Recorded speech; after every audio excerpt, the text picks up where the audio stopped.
Shall we have breakfast together?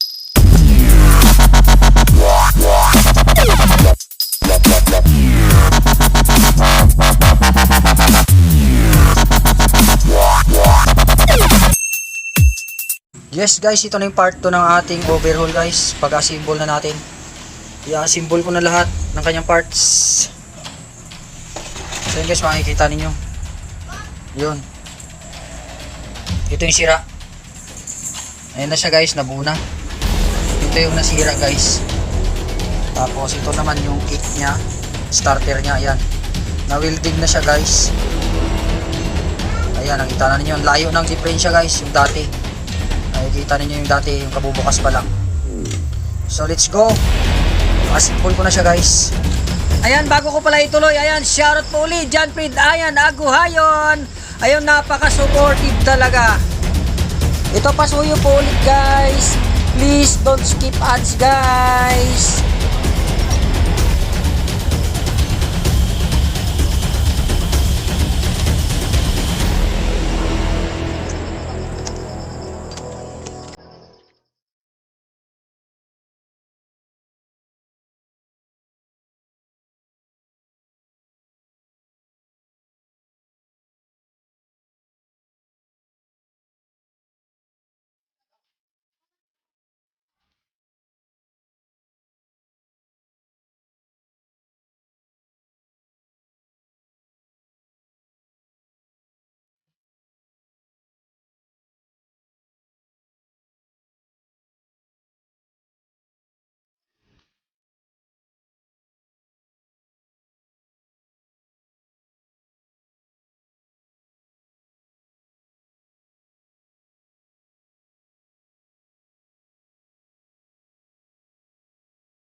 Yes, ito po, may timing mark po dito.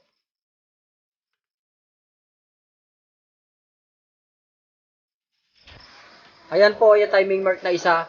Yan, dapat magtapat po sila dito sa kabilang timing. Yan, para maitap po natin ang makina natin.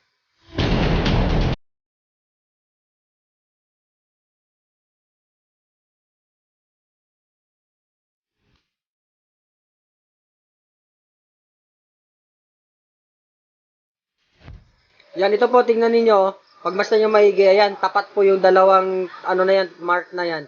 Yan po yung timing mark niya.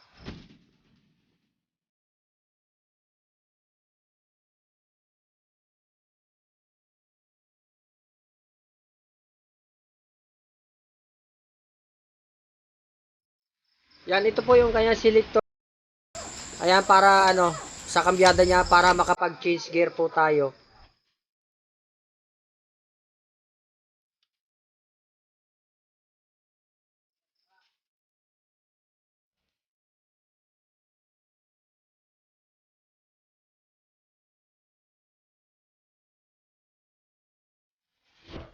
So ito, tatry natin siya. Ikambya natin, paharap. Pag paharap yan, primera, segunda, tercera, kwarta. So nasa harap niya.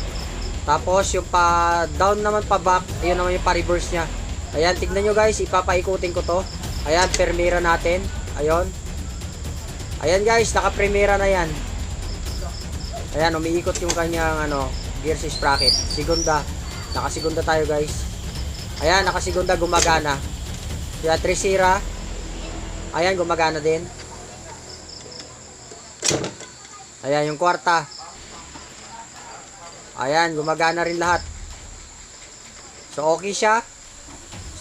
Guys. So, try natin pabalik. Ayan, tercera. Balik tayo tercera. Ayan, gumagana. So, pumapasok. Yan, segunda. Yan, primera. Ayan, gumagana po lahat. So, ayan, neutral. So, ayan, di na umiikot. So, ayun. Try natin ikambyang pa-reverse. Ayan. O, ayan. Reverse, guys. So, ayan. Kita nyo, guys. Pabaliktad na yung ikot ng kanyang gear. So, ayan. Balik natin neutral. So ayan, try natin ulit Primera. So ayun guys, gumagana. Good siya sa pangalawang bisis nating pag-attempt. So ito na guys, punta na tayo sa side niya guys. Dito tayo sa lining side. So ayan, lagay natin itong oil pump air niya. So ito guys, panoorin nyo maigi. Ayan, meron po yung clip na maliit, cell clip na maliit. So ganun lang guys, tuloy-tuloy lang natin to. Napakadali lang to na part. Hindi naman to mahirap na na side.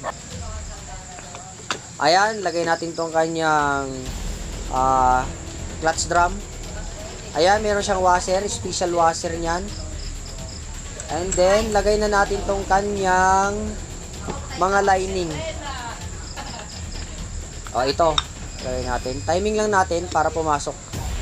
Madali lang to guys. So ayan, huwag natin kakalimutan tong special washer din. Ayan, patao pa paglagay niyan guys. Mayroon namang nakalagay na pangalan yan. Naka-out. Pag out siya, ibig sabihin, palabas.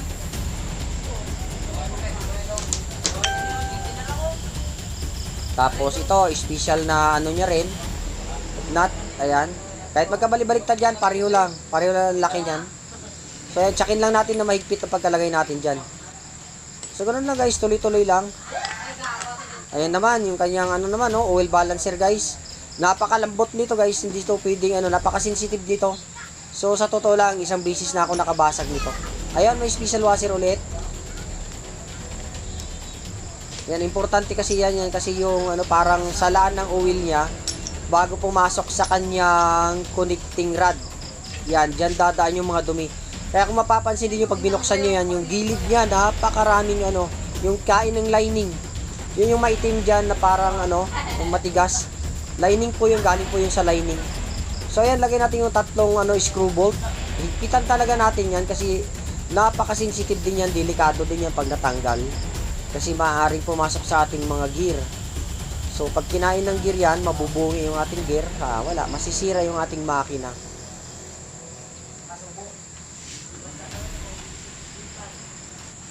So lagay na natin tong bearing. Bearing sa lining. And then yan, yung lifter nya. Ayan yung magtutulak, okay na. Yan, cover na lang ilalagay natin. So napakadali na lang guys. So lipat na tayo dito sa kabilang side naman tayo.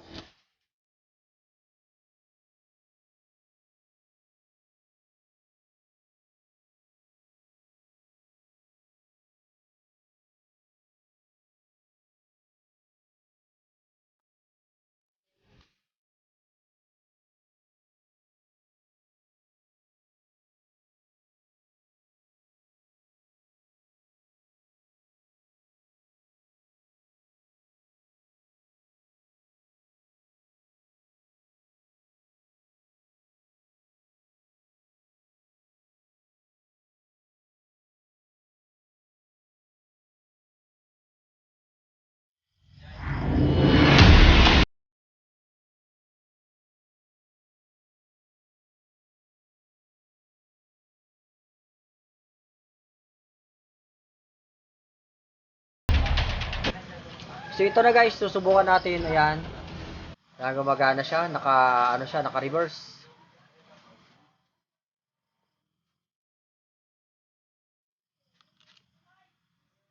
So ayan yung supply wheel bolt niya. So tsakin lang natin mahigpit na yan. Pag nahigpitan na natin yan, gamitan natin ng power tools. So okay na. So lipat na tayo dito sa taas, sa top. So ito, lalagyan natin siya ng tela. Yan, ang purpose ng tela na yan para baka sakaling tumalsik yung ating pin sa yung lock sa sa piston, baka pumasok sa makina, nako, palpak tayo diyan. So ito yung piston, meron tayong nakasulat diyan na in, ibig sabihin ng intake. Ayun, yung nasa loob, nasa carb yan. Tapos yung exhaust naman sa tambutso palabas.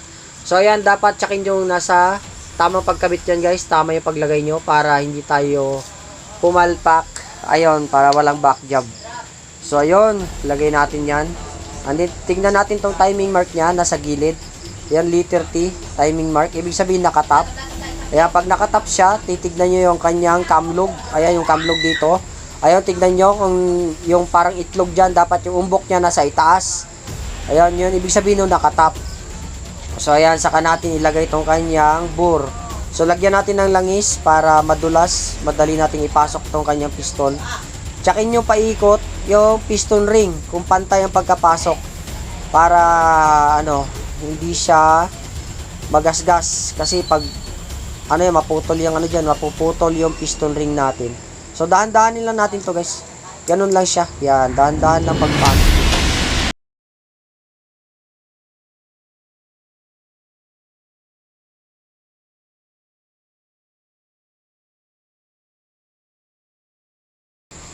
Ayan, so ito na. Kita nyo gumagalaw yung kanyang piston. Ayan, nakatap. Ayan, dapat nasa taas talaga to. Ayan, lagay natin tong kanyang dawil. Ayan, dalawang dawil niya. Ayan, pagkatapos natin ilagay yan, ayun na, lagay na natin tong head. Diretso lang. So, ayun. Lipat na tayo. Dito na tayo. Ayan, lagay na natin itong dalawang post rod niya. Ayan, nakikita niyo yung dalawang post rod. Ayan, mayroong bolt sa gilid. Pero pang maliit na dalawa dun sa baba. Ayun. And then, yung apat dyan na nut ng stag bolt guys. Tapos, may kanya-kanyang washer yan guys, bawat isa. Tapos, importante yung apat na washer. Wag yung kakalimutan yung apat na washer na yan. Kasi pag nagkamali kayo dyan sa washer na yan, baka hindi nyo maisagad na maihigpit. So, maaring singaw o tatagas sa gilid. Puputok yung inyong dyan guys, yung mga gasket. Yung cylinder head gasket nya. Ayan, dapat ilagay nyo talaga yan. Yung apat na washer. So, ganun lang guys, higpitan nyo na. Hindi, lagay nyo na itong kanyang rocker arm.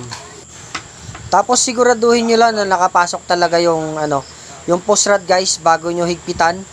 Ayun, siguraduhin nyo talaga yan guys. Ito na.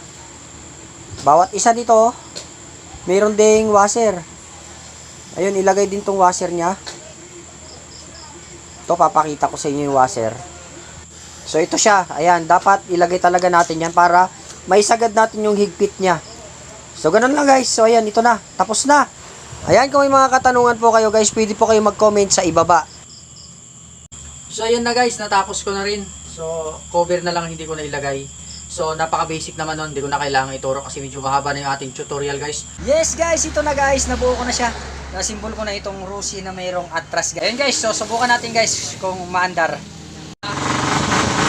Yan, okay guys, ito na guys. Susubukan natin siya guys kung gumagana. So ito, kambya ko siya ng atras guys.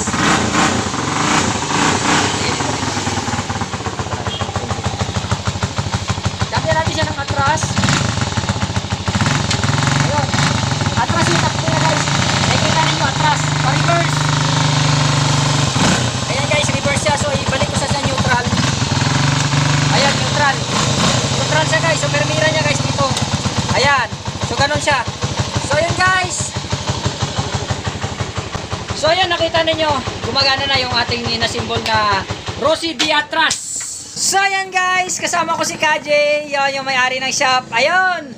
Dalawa kami nagsikap para masimbol namin tong motor na to. So, ayan, ilang linggo rin namin pinagtiyagaan, inantay. Abangan nyo na lang yung guys, yung part 3 nito guys, yung pag-assemble ko ng step by step ng kanyang gear sa loob.